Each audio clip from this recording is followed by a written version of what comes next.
Sir, நம்ம ஏற்கனவே யூடியூப்பில் வந்து தர்மம் செய்தால் நிச்சயமாக ஆக்சிடெண்ட் நடக்காது, அதுமாதிரி சர்ஜரி பண்ண தேவையில்லை, அந்த மாதிரி சூழல் வராது அப்படின்னு நம்ம தெளிவாக பலமுறை சொல்லியிருக்கோம்.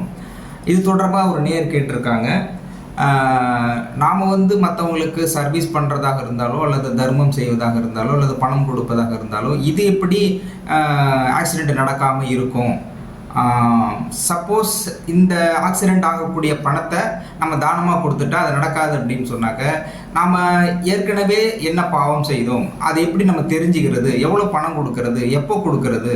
அப்போது நம்ம கொடுத்துக்கிட்டு வந்தால் இந்த மாதிரி இப்போ 30% 10% கொடுத்தாக்க நிச்சயமாக ஆக்சிடெண்ட் நடக்காதா, சர்ஜரி பண்ண தேவையில்லையா? இதுக்கு தெளிவான விளக்கம் எப்படி அப்படின்னு கேட்டிருக்காங்க. இதுக்கு உங்களுடைய பதில் என்ன? இதுக்கு தெளிவான விளக்கம் நிறைய வீடியோஸில் சொல்லியிருக்கான். பட் இருந்தாலும் இவருடைய தெளிவுக்காக திரும்பவும் சொல்லுவோம். whether you believe it or not, truth is always truth. கடவுள் இருக்கிறாரா இல்லையான்றது ஒரு சப்ஜெக்ட். கடவுள் இருக்கிறான்னு ஒரு குரூப், கடவுள் இல்லைன்னு ஒரு குரூப். கடவுள் இருக்கிறாருனாலும் கடவுள் இல்லைனாலும் ஏதோ ஒரு கடவுள் இருக்கிறாருன்னு தான் உண்மை. நம்ம நம்பல அப்படின்றதுக்காக கடவுள் இல்லாமல் போயிட மாட்டார், நம்ம நம்புறோன்றதுக்காக கடவுள் இல்லாமல் போயிட மாட்டார். ஸோ கடவுள் இருக்கிறார், ஒரு சக்தி இருக்கு, அதை நம்ம ஒருத்தருக்கு ஒரு பேர் சொல்லி கூப்பிடுறோம். அதே மாதிரி ஆக்சிடென்ட் ஏன் வருது அப்படின்னு அதை தெரியும். ஸோ ஒரு ஆக்சிடென்ட் நடக்குது, உடனே அதுக்கு ட்ரீட்மெண்ட் கொடுக்குறோம், ஒரு சர்ஜரி பண்ணுறோம், அது சில பேர் ரிலீஃப் ஆகுறாங்க, சில பேர் ரிலீஃப் ஆகுது, லைஃப் லாங் வந்து ஊனமாகவே இருக்கிறாங்க. ஸோ அக்கார்டிங் டு கர்மா தியரியை பற்றி நான் பேசும்பொழுது ஒருத்தருக்கு ஏன் ஆக்சிடென்ட் வருது அப்படின்னா பியூர்லி 100% கர்மா. அது believe it or not, this is truth. உண்மையை பற்றி நம்ம பேசுகிறோம், டாக்டரும் ஆயிடுச்சு அதை பற்றி தான் பேசுகிறோம்.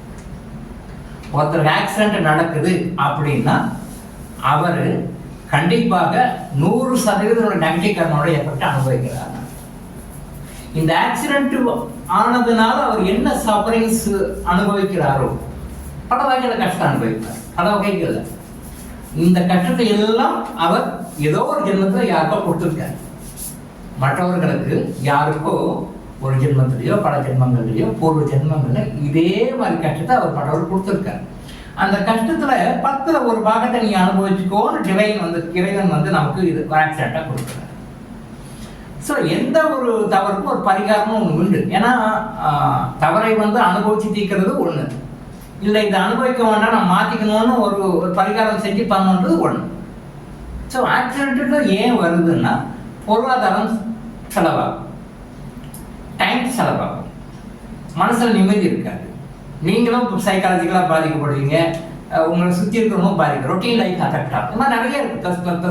இது வந்து பர்சன் டு பர்சன் வேரி ஆகும், எல்லாருக்கும் ஒரே மாதிரி இருக்காது.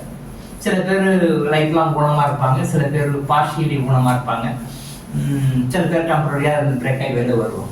எனிஹவ் அந்த ஆக்சிடென்ட் மூலம் சில பாடங்களை இறைவன் கற்பிக்கிறார். சில பாடங்களை கற்பிக்கிறார், அந்த பாடத்தை கற்றுக்கொள்ள வேண்டும்.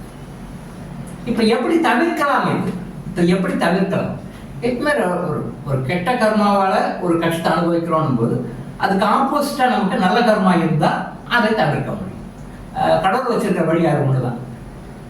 கடவுள் வந்து பணம் கொடுத்தோ லஞ்சம் கொடுத்தோ வேறு எதுவுமே மாற்ற முடியும். கர்ணிக்கலா தான் அந்த பிரபஞ்சம் ஆடுகிறதுக்கு அப்படியே தான் இருக்கும். அப்போ நம்ம குட்கர்மா செய்யும் பொழுது, சேரிட்டிஸ் பண்ணும்போது, மற்றவங்களுக்கு உதவி செய்யும் பொழுது, மற்றவங்களுக்கு என்னென்ன நம்மளால் முடியுமோ அந்த மாதிரி உதவிகள் செய்யும் பொழுது நம்ம குட்கர்மாவை கிரியேட் பண்ண பேட் கர்மாஸ் நியூட்ரலைஸ் ஆகும். அப்போ நியூட்ரலைஸ் ஆகும்பொழுது விபத்துகள் நடக்காது, விபத்துகள் நடப்பதற்கான வாய்ப்புகள் குறைஞ்சே போயிடும். எப்படி தவிர்க்கிறதுன்றது தான் பேசணும். விபத்துன்றது ஒன்று இருக்கு, உங்களுடைய கர்மாவோட இருக்கு. இது நவாம்சம்னு சொல்லலாம், ராசின்னு சொல்லலாம். ராசிக்கும் நவாம்சத்துக்கும் வித்தியாசம் இருக்கு, அது வந்து முன்னாடி பேசுவோம். இப்போ உங்களுக்கு பெரிய ஆக்சிடென்ட் ஆகி கை கால் போய் நீங்கள் காலம் முழுசும் ஊனமாக இருக்கணும்னு உங்களுக்கு இருக்குன்னு வச்சுக்கோங்க.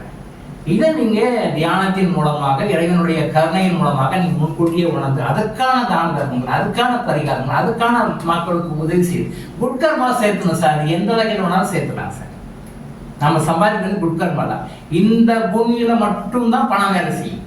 இந்த பூமியிலேருந்து நம்ம உயிர் பிரிஞ்சிச்சுன்னா பணம் அங்கே வேலை செய்யாது, எத்தனை கோடி தான் வேலை செய்யாது. அங்கே போயிட்டோம்னு வச்சுக்கோங்க, அங்கே கர்மா தான் இருக்கும்.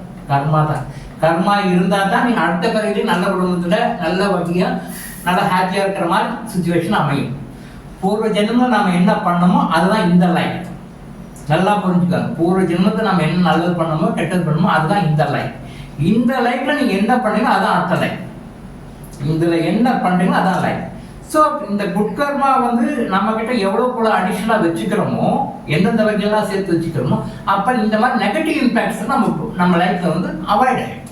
ஃபார் எக்ஸாம்பிள், உங்களுக்கு கை கால் உடஞ்சி லைஃப்லாம் குணமாக இருக்கணும் அப்படின்னு ஒரு அமைப்பு இருந்ததுன்னா, நீங்கள் இந்த மாதிரி சேரிட்டிஸ் எல்லாம் பண்ணி நிறைய கஷ்டப்படுற மக்களுக்கு உதவி செஞ்சு அவங்களுடைய ஆசீர்வாதங்களையும் அவங்களுடைய மனமார்ந்த ஆசீர்வாதங்களையும் அந்த வாழ்த்துக்களையும் நீங்கள் வாங்கும் பொழுது, குட் கர்மா அதிகமாகும் பொழுது ஆக்சிடென்ட் நடக்காது. இல்லை அப்படியே ஆக்சிடென்ட் நடக்குதுன்னு வச்சுக்கோங்க, ஜஸ்ட் நீங்கள் கீழே விழுவீங்க, ஒரு சின்ன காயப்படும், ஜஸ்ட் ஒரு அரை நாள் ஒரு நாள் ரெஸ்ட் எடுத்தீங்க, சரியாக போடும். ஸோ தலைக்கு வந்து தலைப்பாகையோடு போய்விட்டதுன்னு ஒரு பழமொழி. தலைக்கு வந்து தலைப்பாகி, தலைக்கே வந்தது, தலை போக வேண்டியது, பட் தலைப்பாகி போச்சு, ரைட், ஓகே, திருப்பி வேற பாகி வாங்கி போட்டோம். ஸோ அதை பெருசாக வரக்கூடிய ஒரு ஆபத்து. உங்களோட பெட்டடனாக இருக்க வேண்டியது, லைஃப் லாங் பெட்டடனாக இருக்க வேண்டியது குறைச்சி ஒரு சின்ன காயமாகப்பட்டு ஆக்சம் ஒரு நாள் 2 நாள் இருப்பீங்க, அப்புறம் நாப்பாயிட்டு சரியாக போய்டும், ரொட்டீன் லைஃப் வந்து.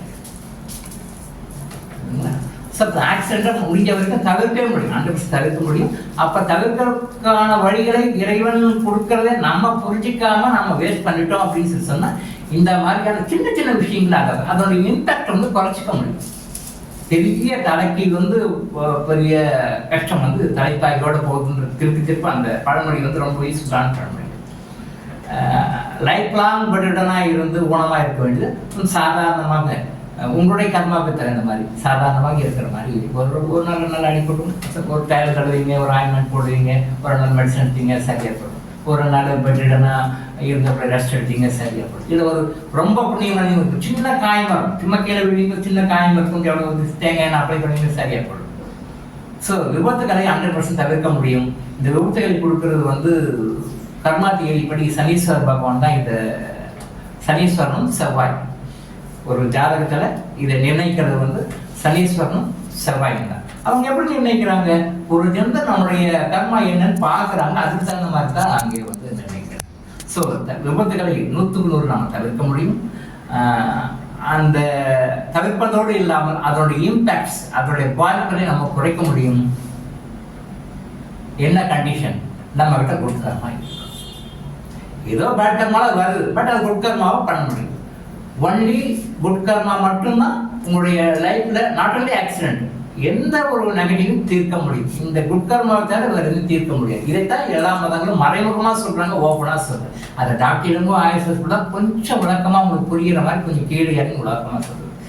நம்ம புதுசாக இதை கண்டுபிடிச்சு சொல்ல, ஏற்கனவே பெரியவங்க சொன்னதான் சொல்கிறோம். ஸோ வாழ்க்கையில் வந்து ஆக்சிடென்ட் நடக்குது, லட்சக்கணக்கில் செலவு பண்ணுறோம், சஃபர் ஆகிறோம் அப்படின்னு சொல்லி சொன்னால் அதை முழுக்க அவாய்ட் பண்ண முடியுமானா, இறைவன் உங்களுக்கு கஷ்டத்தை கொடுக்கணும் விரும்பலை. எப்பயுமே இறைவன் வந்து உங்களை வந்து சந்தோஷமாக வச்சுக்கணும்னு நினைக்கிறாரு. அதுக்காக நம்ம கொடுக்குற ஒரு சிறிய தண்டனை தான் ஆக்சிடென்ட். அதை தவிர்க்க முடியும். குட் கர்மா உங்கள் லைஃப்பில் கிரியேட் பண்ண வழி. குட் கர்மா எப்படி கிரியேட் பண்ணணும்? டே டு டே லைஃப்பில் எப்படி நம்ம தினமும் நம்ம இன்னைக்கு இவ்வளோ பணம் சம்பாதிக்கணும், இந்த மந்த் இவ்வளோ டார்கெட்டு, இந்த வீக் இவ்வளோ டார்கெட்டு, இந்த வருஷம் இவ்வளோ சம்பாதிக்கணும், நம்ம எப்படி எய்ம் வச்சு செயல்படுறோமோ அதே மாதிரி தினமும் each and every acting, each and every மொமெண்ட்டையும் நம்ம குட் கர்மா சேர்த்துறதே கான்சன்ட்ரேட் பண்ணணும். அந்த குட் கர்மா சேர்த்துல கான்சன்ட்ரேட் இருந்து குட் கர்மா சேர உங்களுக்கு என்ன வேண்டுமோ, எப்போ வேண்டுமோ, என்னென்னலாம் வேணுமோ அதையெல்லாம் கரெக்டாக இறைவன் கொடுப்பார். நம்ம ஒன்று கேட்கணுன்றது கேட்காமையே கொடுப்பார். நம்மக்கிட்ட இருக்க வேண்டிய ஒரே eligibility having good volume of good karmas. அதுதான் இப்போ நம்மக்கிட்ட எவ்வளோ குட் கர்மா இருக்கோ அவ்வளோ பாசிட்டிவிட்டி எல்லாமே நம்ம தேடி வரும். நாம தேடி போகிறது குட் கர்மா நம்மக்கிட்ட இருந்தால் இறைவன் நம்மளை தேடி வருவார். இல்லைன்னா நாம் அவரை தேடி போடுறோம். நம்மக்கிட்ட பேட் கர்மாலாம் அவர் தேடி போடுறோம். குட் கர்மா இருந்தால் இறைவனை நீ தேட தேவை, இறைவன் நம்மக்கிட்ட வரும். இந்த உண்மையை நீங்கள் புரிஞ்சுக்கிட்டீங்கன்னா நாட் ஒன்லி ஆக்சிடென்ட், எந்த கஷ்டத்தாலும் நீங்கள் பாதிக்கப்பட மாட்டீங்க. இதை புரிஞ்சுக்கோங்க. டாக்டர் இளங்கோ ஆயுஷ் ஹாஸ்பிட்டல் வாழ்க்கை விழிப்புணர்வு இது. தொடர்ந்து இது மாதிரி பல அவேர்னஸ் வீடியோக்களை பார்க்க நம்ம சேனலை சப்ஸ்கிரைப் பண்ணிவிட்டு பெல் பட்டனை ப்ரெஸ் பண்ணுங்கள்.